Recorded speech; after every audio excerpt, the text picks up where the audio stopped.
A higher white blood cell count may be an important predictor for cardiovascular disease incidence and mortality, cancer mortality, all-cause mortality, a decline in lung function. So an important predictor for heart attacks, strokes, declining lung function, dying from cancer, and premature death in general. No surprise, as the number of white blood cells we have circulating in our bloodstream is a marker of systemic inflammation. Our body produces more white blood cells day to day in response to inflammatory insults. We've known about this link between higher white counts and heart attacks since the 70s, when we found that higher heart attack risk was associated with higher white blood cell counts, just like it was with higher cholesterol levels and higher blood pressures. Something that's been found in nearly every study done since then.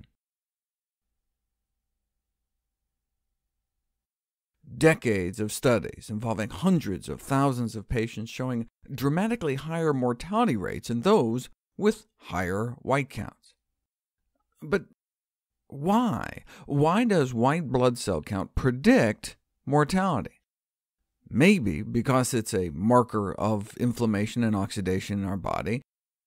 In fact, maybe even a biomarker for how fast we're aging.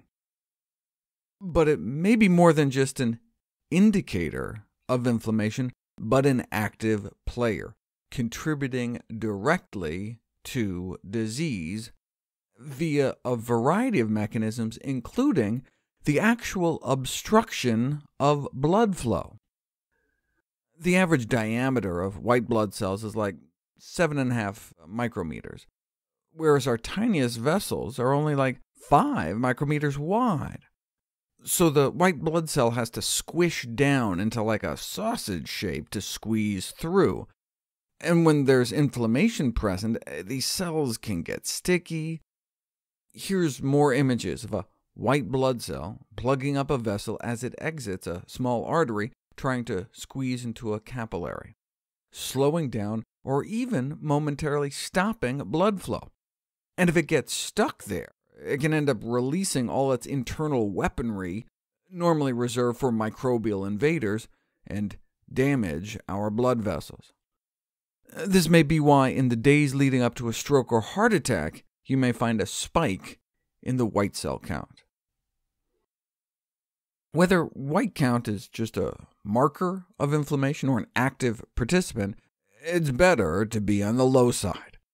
How can we reduce the level of inflammation in our body? Staying away from even secondhand smoke can help drop your white count about 0.5 point.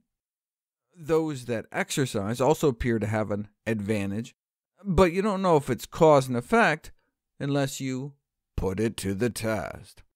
2 months of Zumba classes, just 1 or 2 hours a week, led to about a 1.5 point drop in white count. In fact, maybe that's one of the reasons exercise is so protective. But is that just because they lost weight? Fitness and fatness appear to both play a role. More than half, 51.5% of obese persons with low fitness, have white counts above 6.6. But those who are more fit or who have less fat are less likely to be up that high.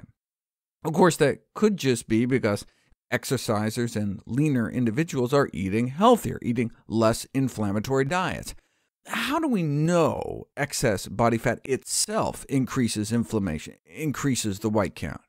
You'd have to find some way to get people to lose weight without changing their diet or exercise. How is that possible? Liposuction. If you suck about a quart of fat out of people, you can significantly drop their white count by about 1 point. So maybe this should get us to rethink the so-called normal reference range for white blood cell count.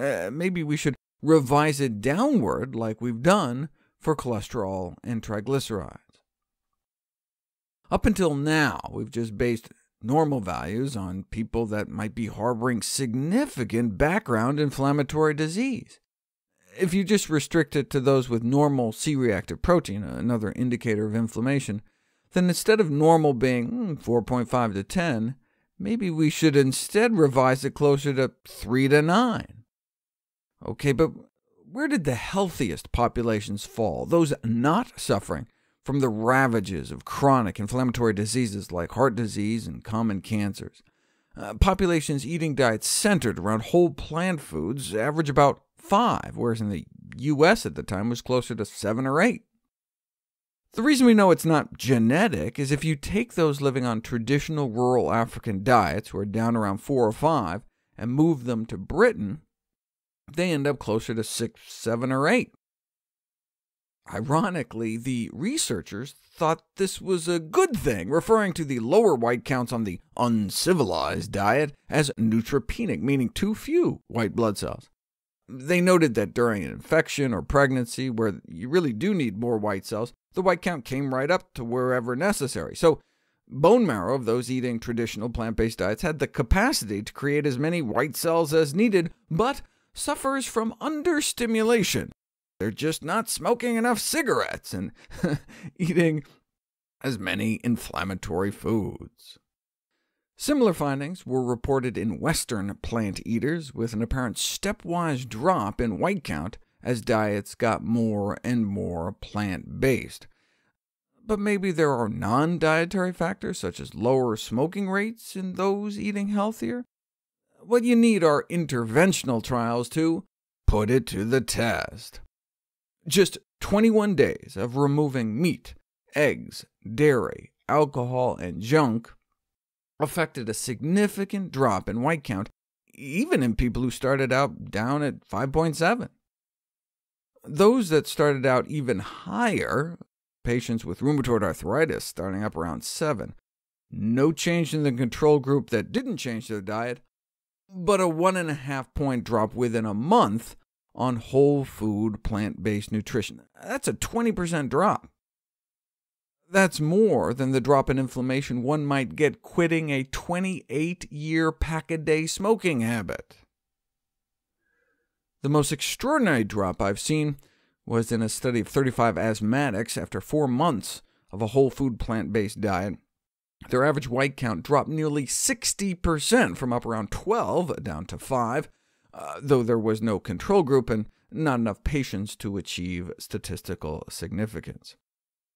If white blood cell count is such a clear predictor of mortality, so inexpensive and reliable and available, why isn't it used more often for diagnosis and prognosis? Maybe it's a little too inexpensive. The industry seems more interested in fancy new risk factors you can bill for.